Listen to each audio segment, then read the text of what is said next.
I didn't plan a revolution, I planned coffee. At 6:58 a.m. Denver's air still carried last night's frost. And my kitchen smelled like forgiveness, dark roast with a brazen splash of hazelnut. I'm Margaret Cole, 68, widow, retired bookkeeper, and, until last night, the family's favorite ATM with sensible shoes. If you've never been laughed at in your own living room while holding a coffee pot, trust me, the ceramic warms your hands just enough to keep you from throwing it. It happened in the span of a sentence. Sophie, my daughter-in-law with a smile sharp enough to open mail, turned to her visiting friends, lifted her glass, and sang, "That old woman is only good for paying our bills." My son Michael, 35, charming in that coupon clipping way where the coupon is always my credit card, laughed like he'd just discovered fire. The sound landed on me with perfect clarity. Not a misunderstanding, not a joke, a diagnosis. I set the pot down before the shaking showed. The room smelled like cinnamon rolls and disrespect. No one met my eyes. Sophie kept telling a story about her stress. Stress being the condition that appears whenever she looks at a price tag. Michael reached for another pastry I baked with the hands that paid his rent, 8 months of it, while he reassessed the job market. Which is apparently code for sleeping in and posting inspirational quotes. On the wall, a photo of my late husband watched from inside its wooden frame. He'd hung that frame himself. Straight as a sermon. His eyes were kind, but the glass reflected my kitchen like a courtroom. In that reflection, I was not a mother or a person. I was a walking pin number. I smiled, a thin librarian about to shush you smile, and topped off everyone's cups. Refill? I asked. Sophie chirped. Thanks, Margaret, with the sugar of a recipe that hides arsenic. Michael kissed my cheek as if he hadn't just auditioned for the role of favorite son in a satire. The party ended at 9. By 10, the house was quiet except for the clink of plates and the distant hum of my furnace. Loyal as a dog that deserved better owners. At 3 in the morning, the house woke with me. My back cracked at small complaints, my resolve didn't. I turned on the computer. The screen lit up my face the way an interrogation lamp does in old movies. I logged in, clicked through accounts, and, for the first time in a decade, pressed cancel. Additional card ending in 4421? Cancel. The one Sophie used for emergencies at the Crestview Grill? Cancel. The shared savings for rainy days that somehow forecast stakes. Spa days and Hawaiian sunsets I never saw? Closed. New passwords. 2-factor. Vaulted questions only a woman who knows her own first love and first job can answer. By 6, my kitchen was pink with sunrise. I held a mug and a silence so pure it qualified as music. I didn't feel cruel. I felt accurate. At 9:15 a.m. sharp, my phone danced across the table. Michael. I let it ring 3 times. The way a queen lets courtiers bow. Then I answered. Mom, why are the cards declined? His voice clipped. Already half apology, half accusation. I'm at Crestview with Sophie's mother, Patricia, and people are staring. We can't pay. It's humiliating. The cards are cancelled, I said, calmly, like a weather report. There's a high chance of consequences with scattered lessons throughout the day. What? Mom, you can't do this now. We're in public. That's where your last performance took place. Remember? I said. My living room. Last night. He exhaled like the bill had added gratuity for honesty. In the background. Murmurs. Silver on china. A waiter's careful doom. I pictured Patricia in tasteful pearls. The kind that say, I never bring my wallet because someone will. Please, Michael said, softer. Just today. Then we'll talk. Just today is how you spent 10 years. I said, talk is what we did instead of changing. I took a sip. Hazelnut tasted like a boundary. Silence swelled. And if you've ever loved someone who won't grow up, you know that silence. An elevator stuck between floors. Then the temperature in his voice shifted from panic to press strategy. How am I supposed to explain this to Patricia? Start with, my mother is a person, not a subsidy. It's a tricky phrase, but you're a bright boy. I could hear Sophie now, stage whisper outrage, plus Patricia's offended soprano. The two of them arranging pity like flowers. Michael lowered his voice again. We can't stand here. Mom, do you want us washing dishes? Manual labor builds character, I said. You might leave with abs and humility. The line crackled with a sound I hadn't heard from my son since he was 16 and caught lying about a broken window, awareness clawing its way into a comfortable mind. He tried one more angle. Is this because of what Sophie said? She was joking. I can tell the difference between a joke and a mask. I said, last night, I saw the face behind it. I hung up before he could rehearse Act 2. My hands trembled, not from fear, but from the voltage of finally saying no. Outside, a finch landed on the feeder.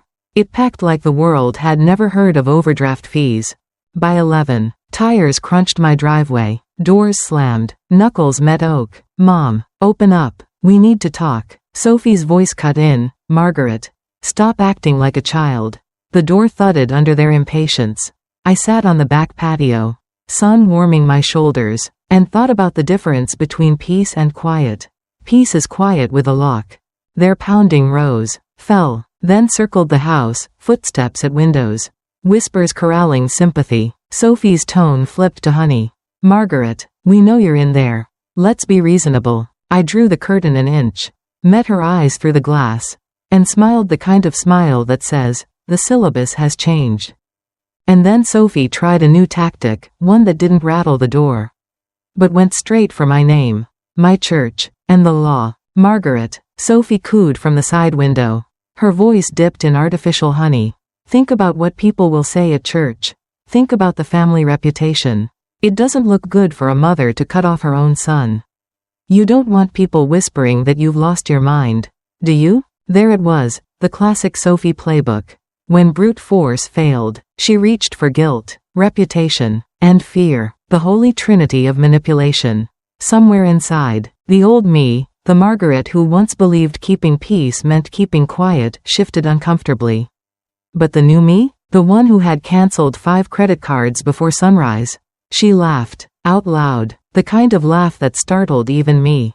From outside, the voices froze. Then Michael hissed, she's laughing, Sophie, she's laughing. I know, Sophie snapped back. She's unstable. This proves it. I nearly applauded their improv. If this were a play, the program would read, Sophie Whitfield as the innocent victim, Michael Cole as the misunderstood son, and Margaret Cole as the deranged matriarch who refused to pay for appetizers. They tried another round. Michael's voice, softer this time, the reasonable adult act. Mom, we understand you're upset, but cutting us off financially isn't healthy. This is emotional manipulation. Emotional manipulation. I almost dropped my coffee mug. Not from shock, but from the sheer comedy of the accusation. 10 years of their crocodile tears, guilt trips, and late-night emergencies, and now I was the manipulator? I wanted to hand them a mirror with a bow on it. I didn't answer. Silence can be louder than shouting if you brew it long enough. Outside, the pounding slowed, then stopped. Footsteps shuffled away. Muttered arguments bled into the wind. I imagined Sophie waving her arms like a frustrated director. Michael, you're supposed to look sympathetic, not desperate. Then, after a pause, her voice came again, this time low, sharp, the mask off. Coward, you're hiding like a coward in your own house. Do you want us to call a locksmith? Because I will. I stood, walked to the window where her eyes hunted for mine, and pulled back the curtain again. I didn't speak. I didn't wave. I just looked at her. That look, the look you learn from grief. From paying bills alone. From realizing that respect is cheaper than love but rarer than both. Sophie's smirk cracked, her expression slipping through 3 masks in 10 seconds, rage, pleading, performance. Then I let the curtain fall back into place. Her shriek rattled the glass.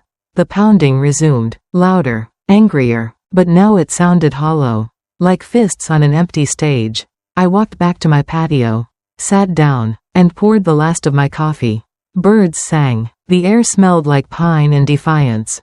Inside me, something shifted. For decades, I had mistaken endurance for strength, sacrifice for love, but maybe real strength was this, sitting still while the people who once drained you pounded uselessly on doors you no longer opened.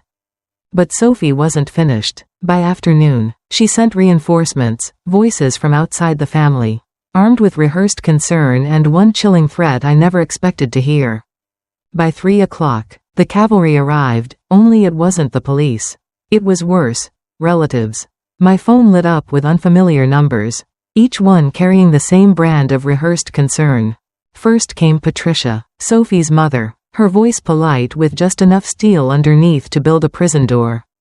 "Margaret, dear," she began, the way women begin when they're about to tell you you've embarrassed them in public. "I think there's been a misunderstanding. Dana, sorry, Sophie, told me you overreacted. Surely we can sit down like civilized adults. Canceling your own son's credit cards? That seems extreme. Extreme. Not paying for lobster bisque counted as extreme in her world." I hung up before she could finish the word. Then came Elaine, my sister, calling from 2 states away. "Margaret, Ryan says you left him stranded at a restaurant. Are you all right? Do you need medical help?" "I'm perfectly fine," I replied, my tone crisp enough to butter toast. "Better than I've been in years. But Ryan says you canceled everything, savings, cards, without warning. That doesn't sound like you. You've always been so generous with your family." "Maybe generosity turned into masochism," I said. "Maybe I finally found the off switch."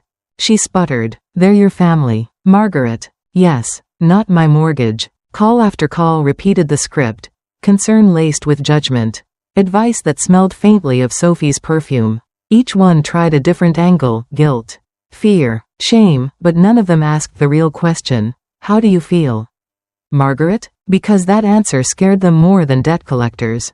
And then the threat came. The 11th voicemail wasn't disguised. The voice was Patricia's again, stripped of its pearls, dripping venom. "Margaret, I'll be blunt. If you don't restore access, Dana and Michael will explore legal options.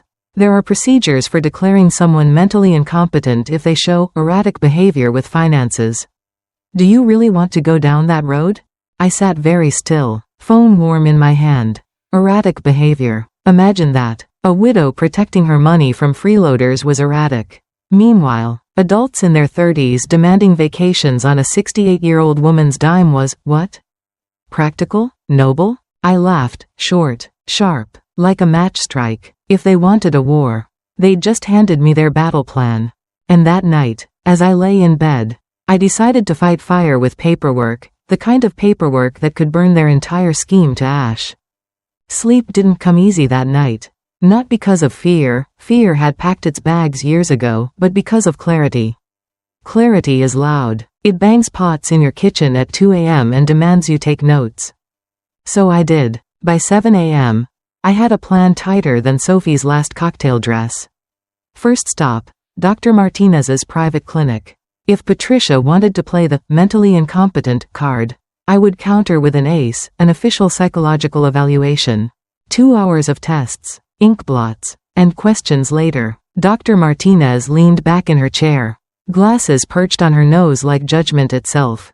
"Mrs. Cole, let me reassure you, you are not only competent, you are sharper than most people I see half your age. Recognizing abuse, setting boundaries, and protecting assets, those are signs of lucidity, not decline." She handed me a sealed report. Competent, signed, stamped, bulletproof. I could have kissed her, but I settled for shaking her hand like we'd just won a championship game. Second stop, the bank. Mr. Alvarez, the branch manager, listened as I detailed the changes: new passwords, tighter security. Michael and Sophie scrubbed from every account like graffiti off a church wall. "Mrs. Cole," he said, lowering his voice, "you'd be surprised how often this happens. Adult children bleeding their parents dry. You did the right thing." I smiled. "I know. And because revenge tastes best with dessert." I stopped at a cafe I'd always wanted to try. I ordered the most expensive dish on the menu, a glass of wine, and a slice of tiramisu I did not share with anyone. The bill came to $47. I paid it myself, without guilt, without anxiety, without imagining Michael's hand reaching for my purse. It was the best meal I'd had in a decade. By 2 p.m., I sat across from Mr. Harrison, my lawyer, in his polished office that smelled faintly of mahogany and money. "Mrs. Cole," he said, flipping through my will, "as it stands, your son inherits everything. Are you sure you want to make significant changes?" "Dead sure," I replied, enjoying the irony. We redrafted it, 50% to charity, 30% to my sister Elaine, and 20% to Michael, with strings so tight they could play a violin. He would only receive his share after proving 2 years of financial independence. No independence? No inheritance. Simple math. Simple justice. I left the office feeling taller, lighter, dangerous. For once, I wasn't the bank. I was the board of directors. But just as I unlocked my front door, I found Patricia waiting on my porch, pearls gleaming, smile weaponized, ready to launch the next attack. Patricia stood on my porch like she owned the deed, pearls catching the late afternoon sun, smile polished to the point of surgery. I half expected her to hand me a pamphlet titled How to Be a Proper Mother-in-Law. "Margaret," she said smoothly, "thank goodness you're home. We need a woman-to-woman talk." I unlocked the door, curious to see what flavor of manipulation today's special would be. Inside, I offered her coffee because caffeine makes the battlefield fair. She declined, probably afraid I'd lace it with reality.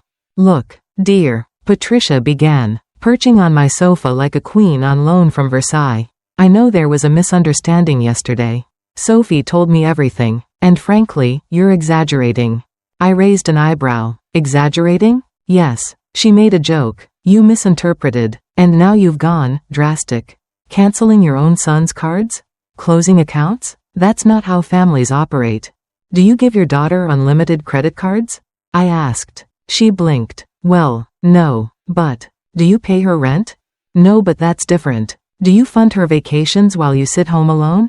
Her pearls shifted uncomfortably. "Margaret, every family handles finances differently."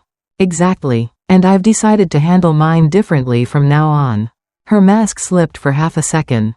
Then she regrouped. "Think about Michael and Sophie. They're young. They need support. They're 35 and 32. At that age, I had raised a child, paid off a mortgage, and still had enough self-respect not to mock the woman who made it possible."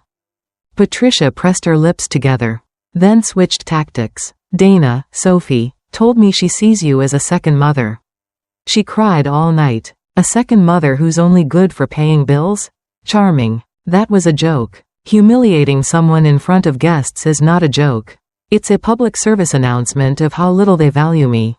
Her smile soured. The pearls seemed tighter around her neck. And then, with the delicacy of a cobra, she revealed her true strike. "Margaret, I'll be frank. If you don't reconsider, Michael and Sophie may pursue legal measures. There are procedures to declare someone mentally unfit to manage finances." There it was, the nuclear option. "Strip me of my autonomy. Make me their puppet bank again." She said it softly, as though the threat might land gentler wrapped in velvet. I stood. "Patricia, I suggest you consult a lawyer before trying that. Mine assures me that protecting myself from financial abuse is evidence of competence. Not the opposite." Her smile collapsed like bad scaffolding. She gathered her purse, muttering, "I hope you reconsider. A family war benefits no one." "There's no war," I said, holding the door open, just a woman finally cashing in her self-respect. She stepped off my porch, pearls flashing one last time before disappearing down the walk. That night, I replayed her words, mentally unfit, and realized the battle wasn't just about money anymore. It was about my very right to decide my own life. I lay in bed staring at the ceiling, Patricia's threat echoing like a leaky faucet, mentally unfit, mentally unfit. It was almost laughable. For years, I'd balanced their chaos with the precision of a Wall Street accountant. I remembered Michael once asking me to wire money for emergency groceries.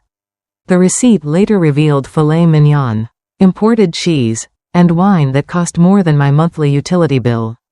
And I was the one unfit? Please. Still, the words clung to me. Not fear exactly, more like insult. Like someone spitting on the shoes you polished for their job interview. If they wanted to fight dirty, I'd fight documented. The next morning, I called Mr. Harrison, my lawyer. "They're threatening to declare me incompetent." I told him, "Mrs. Cole," he replied, calm as a man who had seen every ugly family trick in the book. "That strategy requires extensive medical evidence. And frankly, filing such a claim when you're acting responsibly with your finances would only make them look incompetent. But I recommend you cover yourself, document threats. record conversations, even get a preventative psych evaluation. The more paper, the stronger the shield. Paper is one thing I can afford, I said. After hanging up, I looked around my living room, stacks of neatly organized bank statements. Binders, folders, sticky notes. If competence were a crime, I had enough evidence to be sentenced for life. By Saturday afternoon, I was armed with more than just paperwork. I had a new mindset. For the first time in decades, I wasn't living defense, I was playing offense. Linda, my neighbor, waved from her garden as I stepped outside. She crossed over with dirt on her gloves and fury in her eyes. Margaret, you won't believe this. An older woman came by yesterday asking if you'd been acting strangely. She wanted me to confirm you weren't, well, losing it. Let me guess, I said. Patricia, pearls and perfume? Linda nodded. I told her you seemed happier and sharper than ever. I should have added you mo straighter lines in your lawn than most men twice as young. We both laughed. The kind of laugh that feels like armor clicking into place. You know what you need? Linda said, mischief twinkling in her eyes. A vacation. Not the kind where you pay for other people's cocktails. The kind where you drink them yourself. I raised an eyebrow. You recruiting me for a heist? Better. She grinned. A 5-day cruise leaving Wednesday. My sister backed out. Want to come? It hit me like a door flung open, sunlight, salt air, and freedom. 5 days where no one could bang on my front door demanding stake money. 5 days where I wasn't the family ATM. I'd love to, I said without hesitation. But before I could pack a single swimsuit, Michael showed up alone on Sunday morning, dark circles under his eyes. Voice cracked. And finally without Sophie's script, Sunday morning broke quiet, but not for long. At 9 o'clock sharp, a car door slammed in my driveway, the one I helped finance, of course. When I peeked through the curtains, I saw Michael, alone. No Sophie, no Patricia, no backup singers to harmonize his excuses. He looked terrible, shirt wrinkled, hair unwashed, eyes ringed like he'd lost a boxing match with insomnia. When he rang the bell, his voice cracked. Mom, please, can we talk? Just you and me. No shouting, no Sophie. For a split second, the mother in me, the one who used to hand over casseroles and credit cards in the same breath, wanted to fold. But then I remembered 10 years of bills disguised as emergencies. I opened the door anyway. But I kept my arms crossed like a shield. Inside, Michael sat on the edge of the sofa, twisting his hands together. Mom, I'm desperate. The car insurance is due tomorrow. If I don't pay it, I can't drive. And if I can't drive, I can't work. How much? I asked flatly. $250. And how much did you earn last month? About $3,500. Then why can't you pay $250 out of $3,500?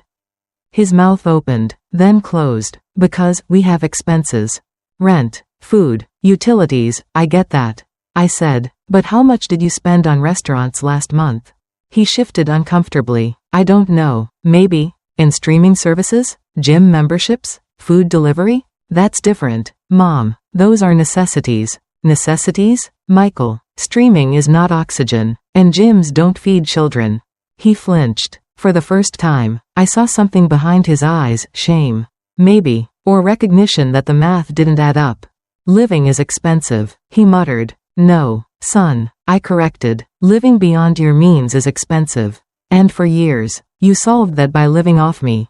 He fell silent. The weight of truth pressed between us like a third person in the room. Tears welled up in his eyes. I thought you liked helping us. I thought it was your way of showing love. It was, I admitted softly, but you turned my love into an obligation. You turned my generosity into an expectation. And finally, you turned my sacrifice into a punchline. Michael broke then. Tears streamed down his cheeks. His hands covering his face like a boy caught stealing cookies. For a moment, I didn't see a manipulative adult, I saw my son. Drowning in choices he'd never learned to own. Mom, he whispered, what can I do to fix this? You can start, I said firmly, by paying your own car insurance.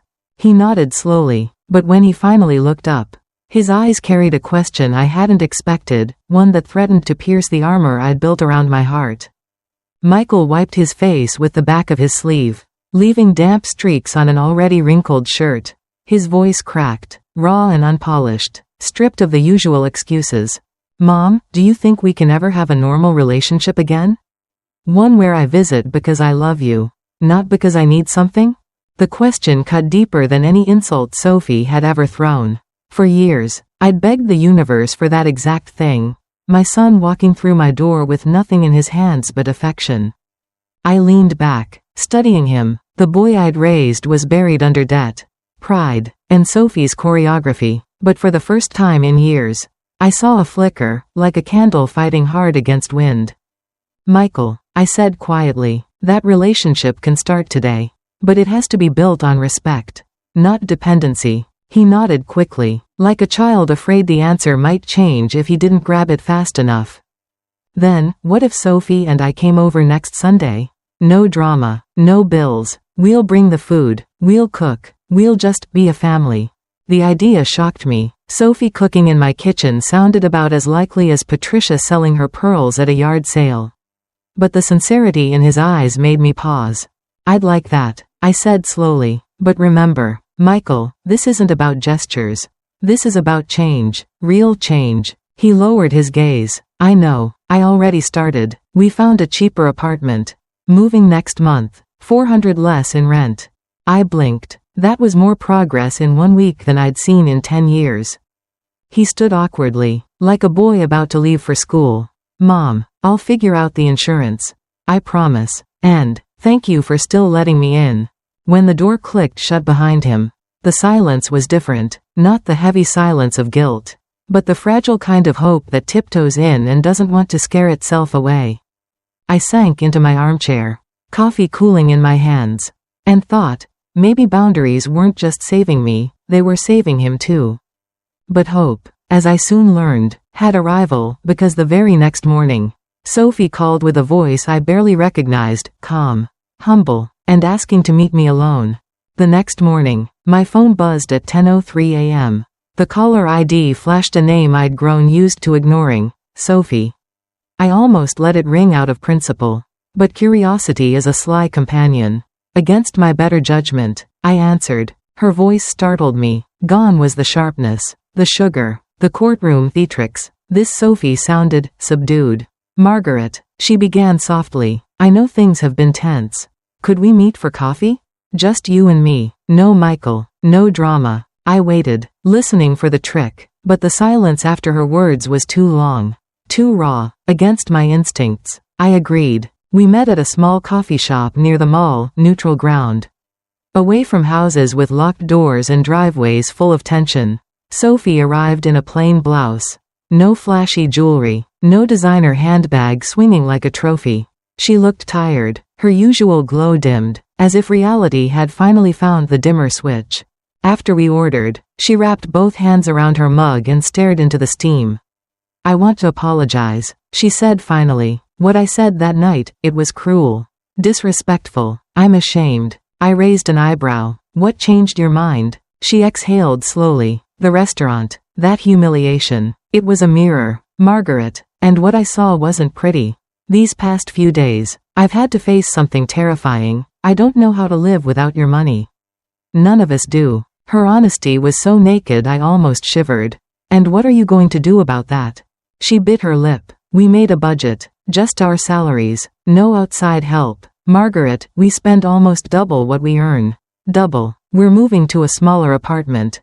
Canceling memberships. Cutting out restaurants. It's ugly, but necessary. For the first time since she married my son, Sophie wasn't playing the victim or the princess.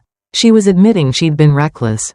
It was unsettling. Is Michael on board? I asked. She nodded. He resisted, but when the numbers stared at him in black and white, he couldn't argue. We've both been pretending to be rich on your pension. I sipped my coffee slowly, letting her words settle. Maybe humiliation had succeeded where love had failed. But then Sophie leaned closer, eyes sharp despite her humility, and asked a question that made me wonder if this new leaf was genuine, or just another mask. Sophie leaned across the table, her eyes locking onto mine with a steadiness that made my pulse hitch. For a moment, she looked less like a humbled wife and more like the strategist I'd always suspected lurked beneath the diamonds and designer shoes. Margaret, she said carefully, when did you start resenting us? When did my asking for help turn into obligation?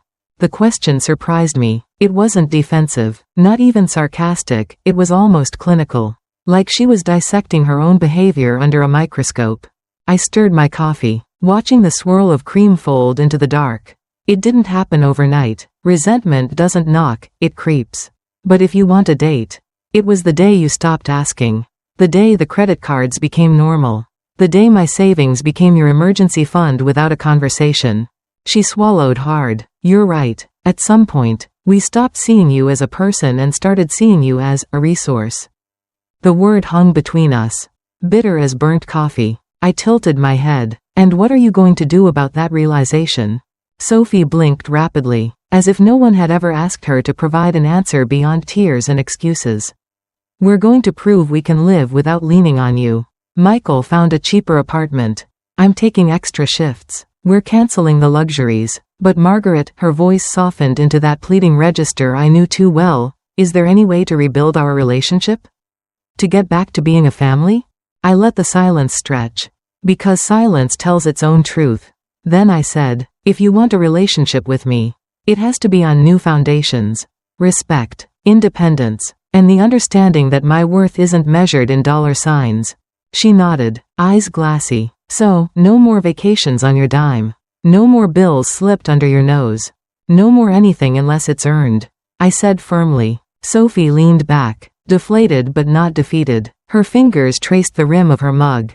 And for the first time, I wondered if she was capable of real change, or simply rehearsing another role. And just when I thought the conversation was winding down, Sophie asked one last question, one that revealed whether she was truly remorseful or simply angling for her next lifeline. Sophie set her mug down with a soft clink, her eyes narrowing just slightly, like she was bracing herself for the real question. Margaret, she said, lowering her voice, be honest with me. If we prove we can stand on our own, will you ever help us again? I don't mean permanently. I mean in a real emergency. There it was, the tell. The old Sophie peeking through the cracks of this new, humbled version. A lifeline dangled in her words, fishing for reassurance that my purse would always remain an option. I leaned forward, my tone sharper than the coffee between us. Sophie, if you want my help someday, you'll have to earn it by proving you can live responsibly without me. And even then, help would be occasional, not a lifestyle. She flinched, her lips pressing into a thin line. That's fair, I suppose. No, it's not fair, I corrected. It's overdue. For 10 years, I handed you fairness on a silver platter. Now you get reality. Sophie's eyes welled, but there was something different this time, less performance. More weight. I don't know if we can live like that. She admitted quietly. We've been pretending for so long. Pretending we were richer than we were. Pretending we deserved everything without working for it. Then it's time you learned. I said, because adulthood isn't an age. Sophie, it's a discipline. You've had 32 years to practice. She gave a small, humorless laugh. I suppose you're right. And if we fail, then you fail like adults, learning from your mistakes. Not running to me with the bill. For a long moment, neither of us spoke. The clatter of cups and the low murmur of strangers filled the silence. Finally, Sophie stood. She looked smaller somehow, stripped of the arrogance that used to trail her like perfume.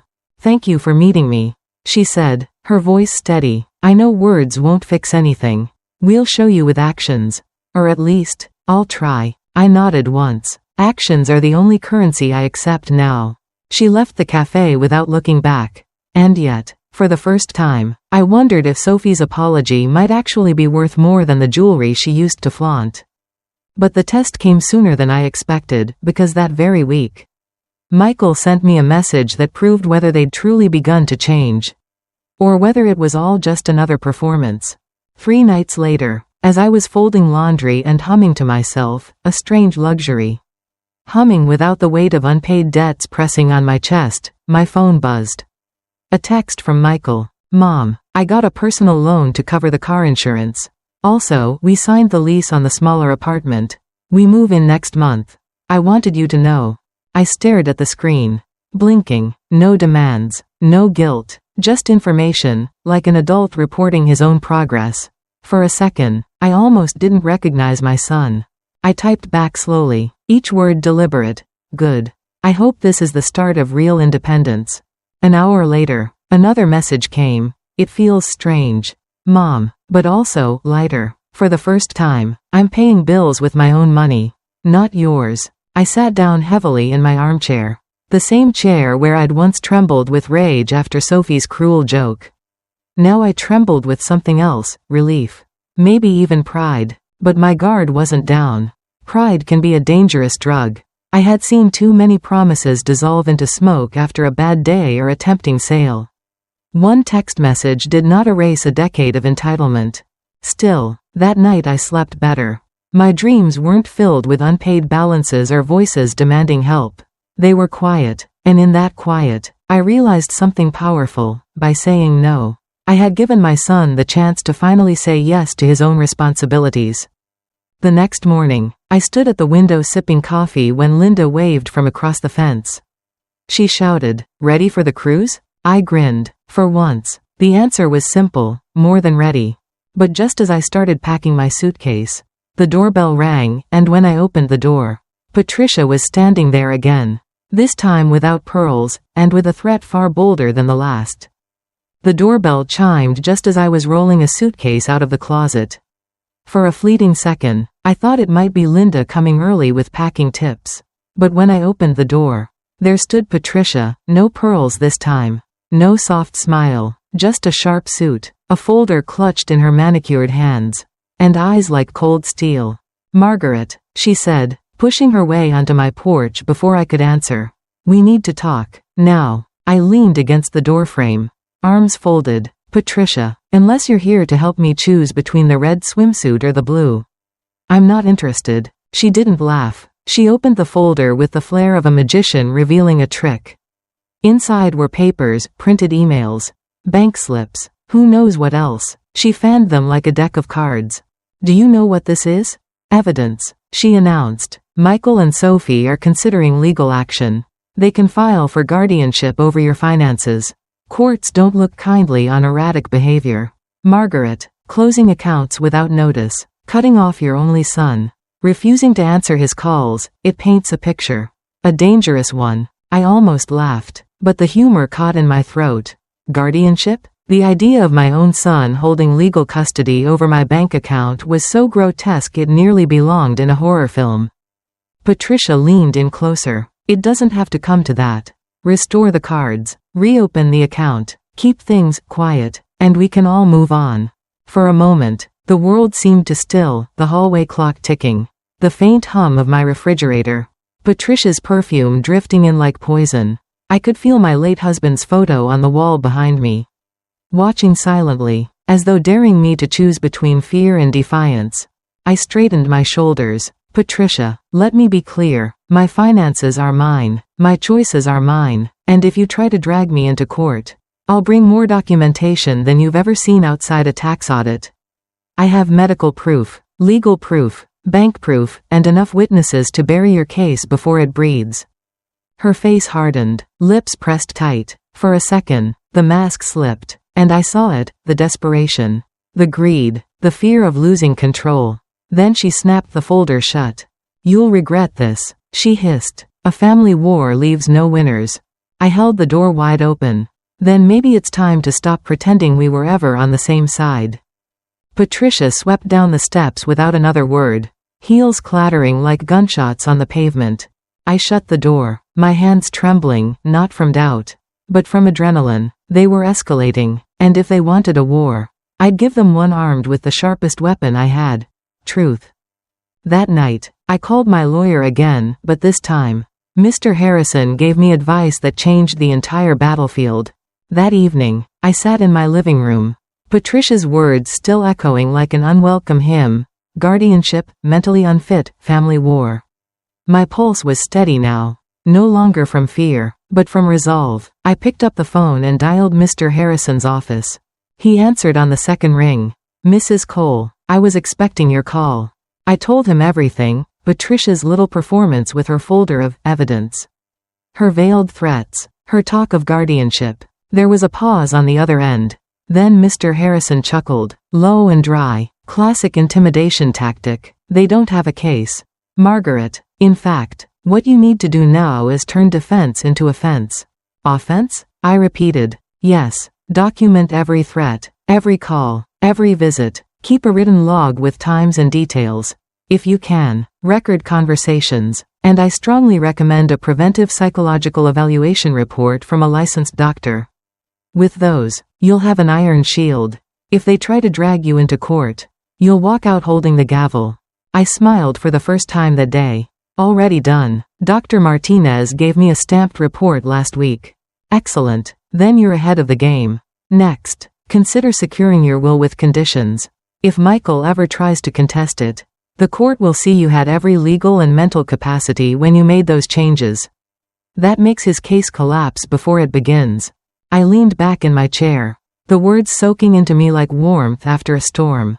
For years, I had lived as if I were at the mercy of others. Now, I was the one holding the rulebook. Mr. Harrison, I said, I want to do more than protect myself. I want to make sure this never happens again. Not to me, not to any widow they think is an easy target. Then let's get everything airtight. He replied, paper trails are more powerful than fists pounding on doors. After hanging up, I walked to the window. Outside, the evening sky turned violet, shadows stretching across my garden. For the first time, I didn't feel cornered, I felt armed. Patricia thought she'd scare me into retreat. Instead, she had pushed me into a new battlefield where I had the stronger weapons, facts, law, and stubborn truth. But while I was readying my legal armor, Ryan appeared again on my doorstep the next morning, with a look in his eyes that told me he hadn't come to fight, but to confess. The next morning, I was pouring myself a second cup of coffee when I heard a timid knock, softer than the angry pounding that had rattled my door days earlier. I opened it to find Michael standing there, alone again, shoulders hunched like a boy waiting outside the principal's office. His voice cracked before I could even greet him. Mom, I need to tell you something. I stepped aside, gesturing him in. He sat on the sofa. Not at the edge this time but slumped deep. Like the cushions were finally allowed to carry his weight. His hands shook slightly as he rubbed them together. Mom, he began, I didn't come for money. I came because I owe you the truth. For years, I pretended I was okay with how things were. Pretended Sophie was the one pushing. And I was just caught in the middle. But the truth is, I liked it. I liked living easy. I let you do the hard part while I pretended to be a man. The honesty stung worse than the insults had. I wanted to scold him, to shake him, to ask where that admission had been 10 years ago, but instead, I just listened. Michael looked down at his hands. I know Sophie's words hurt you, but I hurt you worse by laughing. I don't even know why I laughed. Maybe because it was easier than facing the truth, that she was right. That we really did treat you like a bank. That's on me, Mom, not just on her. Tears welled in my eyes. Uninvited but persistent. Michael, I said quietly, do you realize what you're saying? That you chose comfort over respect? That you let me carry your pride and your bills at the same time? He nodded miserably. Yes, and I hate myself for it. For the first time in a decade, I saw no excuses, no shifting blame, no polished mask, just my son, stripped bare of entitlement, finally admitting what I had known all along. Mom, he whispered, is there any way to earn back your trust? I inhaled deeply, the steam of my coffee curling like a reminder that warmth takes time to brew. Trust isn't something you ask for, Michael, it's something you build, brick by brick. If you want it back, you'll have to show me, day after day, that you can stand on your own. He nodded slowly, tears streaking his face. Then I'll start today. But just as I felt the first fragile thread of reconciliation forming, Sophie decided to crash the moment, with an announcement that threatened to unravel everything again. The front door swung open before I could even answer. And there she was, Sophie, standing in the doorway with her hair pulled back, no makeup, and eyes flashing like storm clouds. Michael, she snapped, you were supposed to wait for me. We said we'd talk to her together. Michael stiffened, guilt written all over his face. Sophie, I just needed a moment with Mom alone. Sophie's gaze flicked to me, her lips pressing into a thin line. Margaret, before you get the wrong idea, we're not here to beg for money. We're here to tell you something important. I crossed my arms, bracing myself. Then say it. She inhaled sharply, steadying her voice. We've decided we're going to try for a baby. The words hit me harder than I expected. My pulse stumbled, my breath caught. A baby. The thought of them bringing a child into this chaos, into their unstable finances, their fragile marriage, their entitled lifestyle, made my stomach churn. Michael spoke quickly, almost defensively. Mom, we know what you're thinking. That we can't handle it. But this time is different. We've already moved into the smaller apartment. We're cutting expenses, and I swear we're serious about changing. A baby will give us purpose. I bit back the bitter laugh bubbling in my throat. Purpose? They thought a baby was a financial strategy, not a human life. Sophie, I said carefully, raising a child is not cheaper than gym memberships or streaming services. It's the hardest, most expensive responsibility you'll ever have. Why now? Her eyes softened too quickly. Because if we're going to grow, we need something bigger than ourselves to fight for. For a moment, silence thickened in the room. I couldn't decide if this was genuine maturity blooming, or just another manipulation wearing new clothes. Children aren't anchors, I said finally. They're sails, and you can't hoist a sail if you've never learned to steer the boat. Michael lowered his head. Sophie bit her lip, and in that instant, I saw the cracks in their confidence. They wanted me to bless their decision. They wanted me to believe this baby would be the cure. But blessings are earned, not demanded. And before I could respond, Sophie leaned in closer, her voice trembling as she revealed the part she had been holding back, something that changed the entire conversation. Sophie's fingers twisted around the strap of her handbag, her eyes darting between me and Michael like she was calculating the blast radius of her own words. Then she inhaled shakily and said it. Margaret, I'm already pregnant. The room froze. Michael's head snapped toward her, his jaw dropping. Sophie, what? You didn't tell me you were going to. I found out 2 days ago, she whispered, tears sliding down her cheeks. I wanted to wait until we were stable. But there's no waiting anymore. This is happening. My knees felt weak, so I sank into the armchair, gripping the armrests like the truth itself might knock me over. Pregnant, an innocent child about to be dropped into a storm they couldn't possibly control. Michael rubbed his face, pacing the room. God, Sophie, why didn't you? Because I was scared, she snapped. Then lowered her voice. Scared of how you'd react. Scared of how she would react. Her eyes locked on me, wet but defiant. But Margaret, this isn't just about us anymore. It's about family, whether you like it or not. You're going to be a grandmother. The word landed like a stone in my chest. Grandmother. For years I'd dreamed of hearing it spoken with joy, not as a bargaining chip. I steadied my voice. A baby is not a band-aid for broken habits. It's a life, and if you're not ready to live responsibly for yourselves, how on earth will you do it for a child? Michael stopped pacing, sweat shining on his forehead. Mom, we'll figure it out. We have to. This changes everything. I looked at him, my son, trembling, desperate, caught between love and fear. And Sophie, holding her belly protectively like she already believed that alone made her invincible. Maybe this was their turning point. Or maybe it was the beginning of a deeper disaster.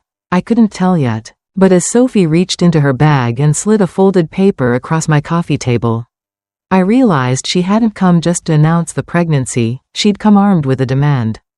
Sophie's hand trembled only slightly as she pushed the folded paper across the coffee table toward me. I didn't want to do this. Margaret, she said, her voice sticky sweet. But now, with the baby coming, we need security. I didn't touch it. What is that? An agreement, she replied quickly. A written pledge that you'll help us financially during the pregnancy and the first year. Just until we're on our feet. Michael's face went pale. Sophie, what the hell? She cut him off with a sharp glance.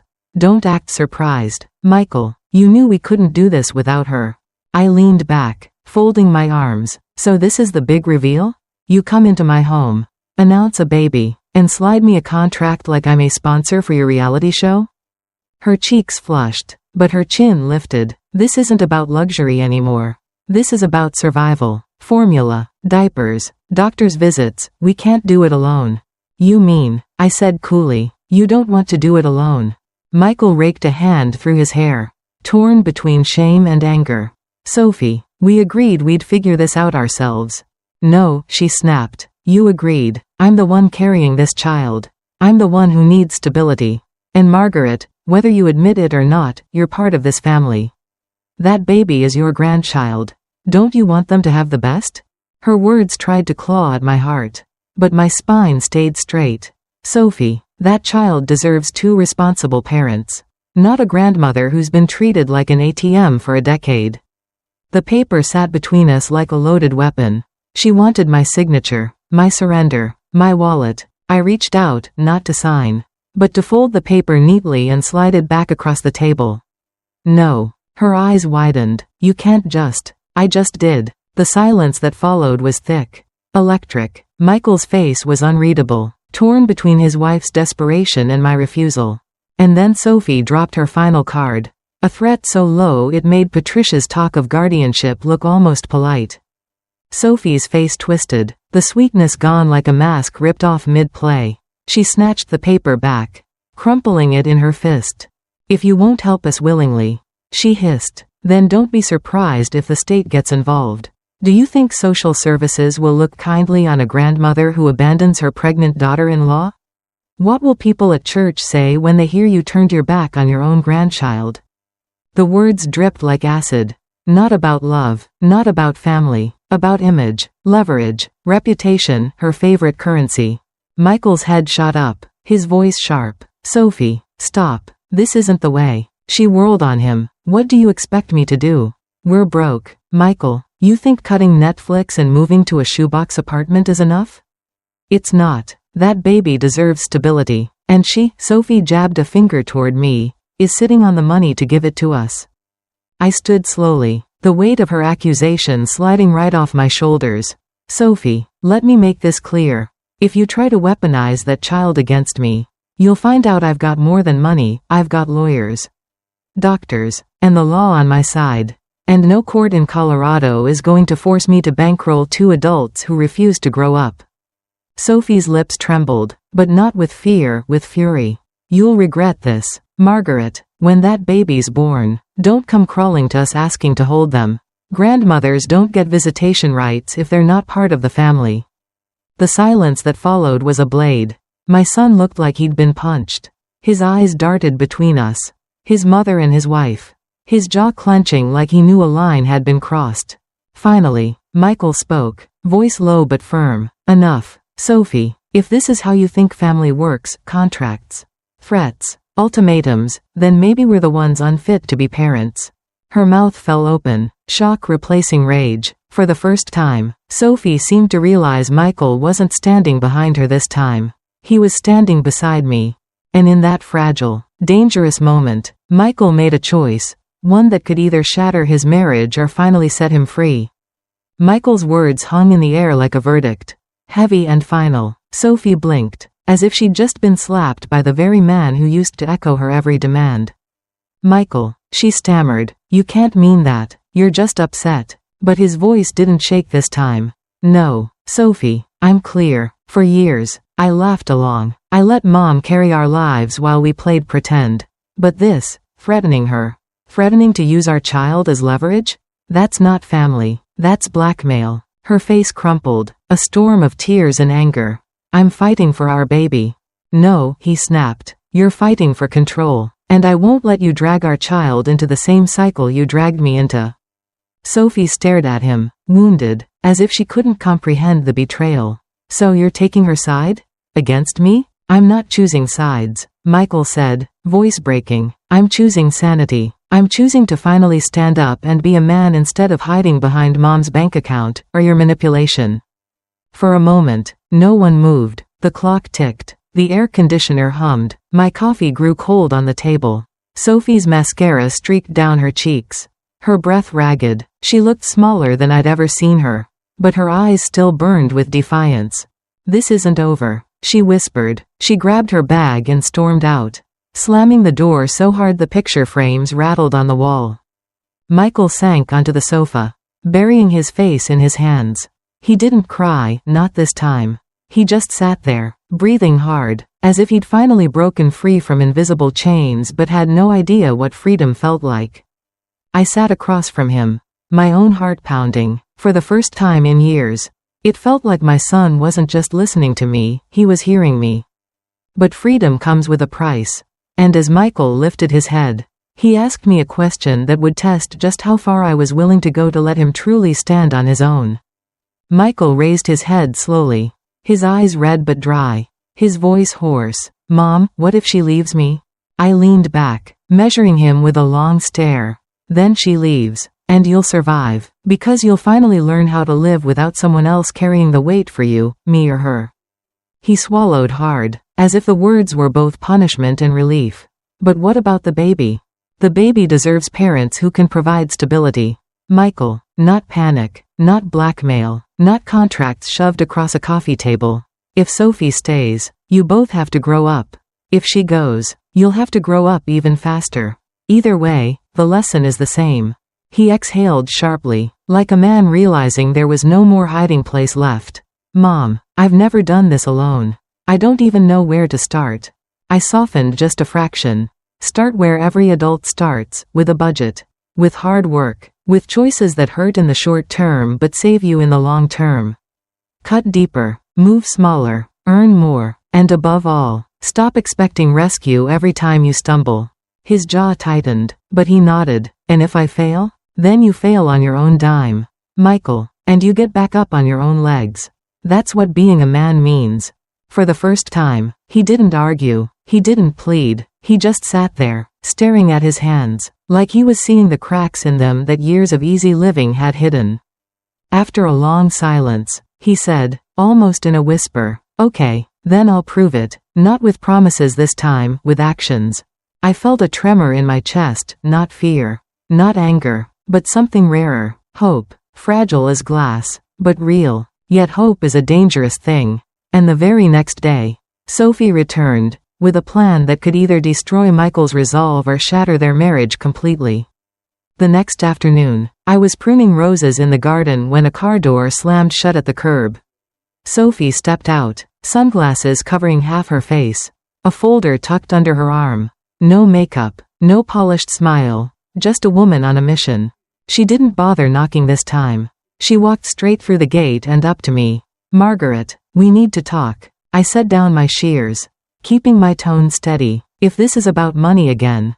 "It's not." She cut me off. Her voice was sharper, calmer than before, like steel cooled in ice. "It's about Michael, and about our future." I raised an eyebrow. "Go on." She slipped the folder open, revealing printouts, apartment listings, daycare costs, health insurance premiums, even a scribbled budget plan. "I've done the math. If we move again, smaller, cheaper, we can survive on our own salaries. Barely, but it means cutting everything that made us feel like we were winning." I studied her face, searching for the catch. "And what do you expect from me?" "Nothing," she said firmly. "Not anymore." Her eyes glistened for a moment before hardening again. "But Michael, he doesn't believe I can do this. He thinks I'll crack the first time I can't order takeout or buy a new dress. So I came here to tell you myself. I'm going to prove him wrong." I folded my arms, not ready to let her off so easily. "And the threats? The manipulation? The contract you shoved across my table yesterday?" Her jaw clenched. "I regret that. Fear makes you stupid. But this baby, it forced me to look at myself. At the woman I've been. And I hated what I saw." The silence between us stretched, filled only by the distant chirp of birds. For the first time, I believed she might mean it. But belief and trust were two different currencies. And she hadn't earned the second one yet.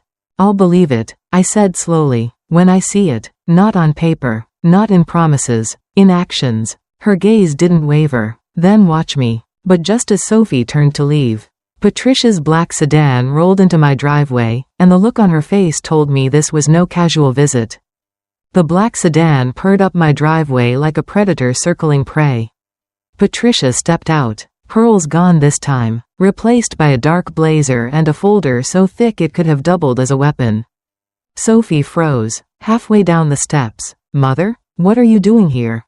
Patricia's smile was tight, brittle, damage control. She flicked her eyes toward me. "May we speak, Margaret? Alone." I think not, I replied coolly. Anything you have to say can be said right here. Her lips twitched, displeased, but she opened the folder anyway. Very well, I've spoken to an attorney. If Michael and Sophie can prove you're unstable with your finances, they can petition for limited guardianship, just enough to control your accounts. Considering the sudden cancellations, the drastic behavior, your age, she let the words hang like nooses. Sophie's face went white. Mother, stop. Patricia ignored her. Or, you can avoid all this unpleasantness by agreeing to a trust. A simple arrangement, monthly transfers for Michael and Sophie. Guaranteed until the baby turns 18. Everyone wins. I almost laughed. Everyone except me. Patricia leaned closer, her voice dropping to a venomous whisper. Think carefully. A public fight will stain your reputation. Do you really want neighbors whispering that Margaret Cole lost her mind? That she had to be managed? Sophie finally snapped, stepping between us. Mother, enough. This isn't what I want. This isn't what we agreed on.